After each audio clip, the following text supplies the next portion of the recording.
Rivoyat qilishlaricha bir yigit dong'i ketgan boyning qiziga oshiq u beqaror bo'lib qoldi.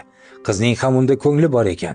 Yigit necha bor sovchi yubormasin, rad javobi olaverganidan keyin boyning huzuriga o'zi boribdi.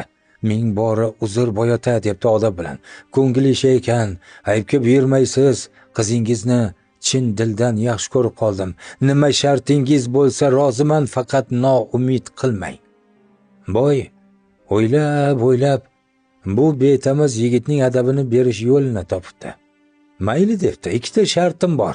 Birinchisini bajarganingdan keyin ikkinchisini aytaman, jonim bilan debdi yigit. Shartim shuki, 3 kun ertadan kechgacha tilanchilik qilasan. Bozor boshida, o'z mahallangda, masjid darvozasi oldida. Men buni o'z ko'zim bilan ko'rishim kerak. Yigit chindan ham 3 kun tilanchilik qilibdi. 4-kuni boy peshingacha kutsa ham yigitdan darak bo'lmabdi.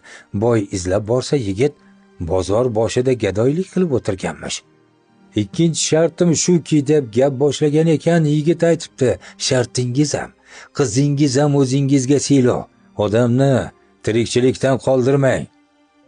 Qizig'i shundaki, qiz shundan boshqasiga bersangiz o'zimni o'ldiraman deb turib olibdi.